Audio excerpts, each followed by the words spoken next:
So when we are honest with ourselves and we analyze why it is we do everything in our life, we will all come to the conclusion that all of our efforts are in the search of happiness. It is our very nature. And we have been misled to believe that happiness is located out in this world somewhere, in relationships or careers or wealth or travel or substances, activities, you name it. You know all of the possibilities that is currently available in this lifetime. And we're all out in the world running around utilizing these efforts to try to gain happiness.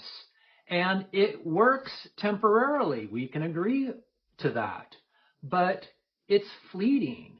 And what does that do? It bumps us into another effort to go and find happiness, to find completeness, to find satisfaction. So when we hear about non-duality and the practice of self-inquiry, which supposedly leads to this permanent happiness, we say to ourselves, how could that possibly be true? How can sitting in silence, theoretically doing nothing, how can that achieve something? And that's the paradox. That's what makes this completely counterintuitive to everything we believed the process to become happy. And yes, when you're in self-inquiry, if somebody was to walk in and look at you, they would probably think you might be asleep or you're meditating, but you're not doing anything. You're just sitting there. But the truth of the matter is that internally there is a battle going on. There's this battle going on of all of these internal efforts to push us away from ourselves, to move us away from ourselves. And this is known as our vasanas. Our vasanas are tendencies to have us mentally move away from ourselves and physically move away from ourselves.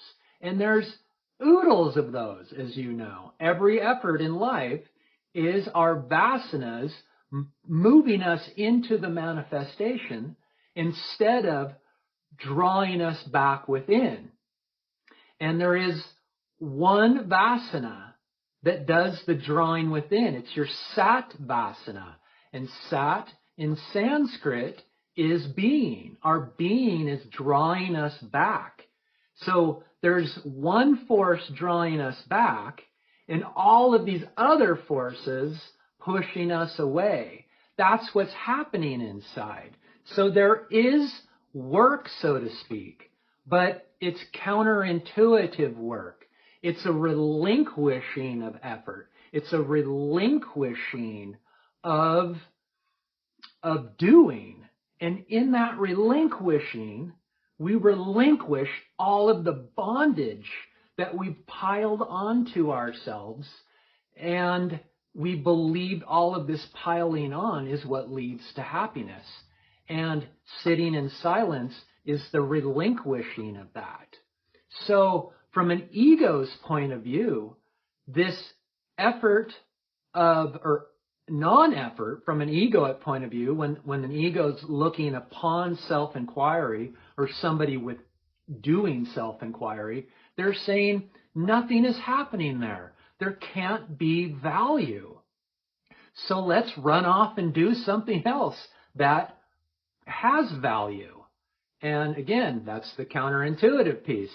Self-inquiry, by relinquishing all of our bondage and resting into ourself and releasing this baggage that we've added our entire life, in that so-called process, something comes out of that. What comes out of that? Peace, happiness, joy, wholeness. And these are not just concepts. These are experienced as you.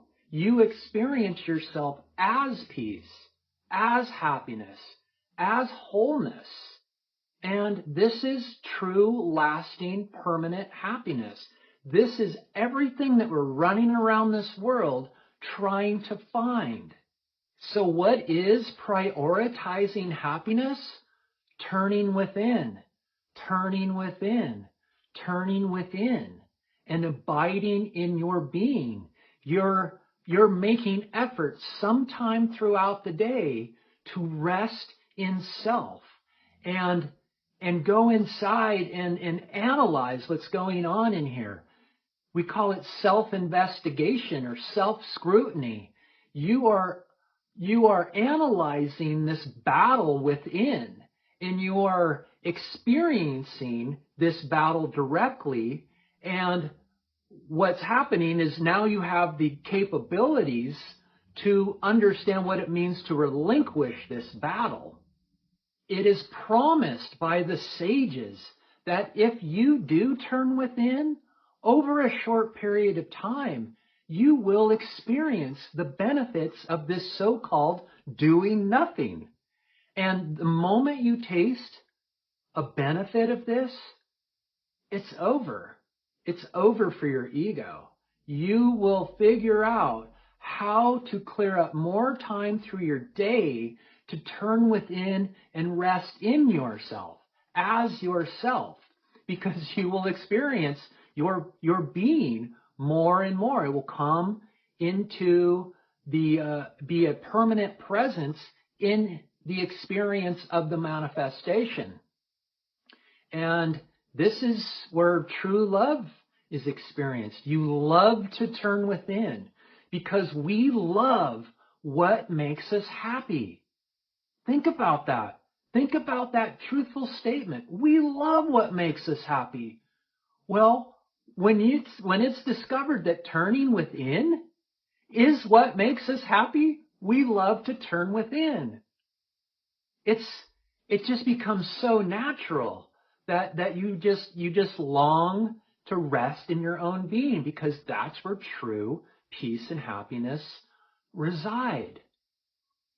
So I'm encouraging you to do whatever you can to turn within to see if this message is telling the truth or not. See for yourself. Don't trust me. Don't trust the sages. Don't trust the books. Don't trust the teachers. See for yourself. Experience it for yourself. And the promise is the moment you do and the moment you taste it, it's all over. And all over means peace and happiness. Just a reminder that you can put questions in the comment boxes below or shoot me an email, or you can also schedule a free one-on-one session with me by just going to my website, loveoutpouring.com, and booking a time. And I cherish those moments more than anything.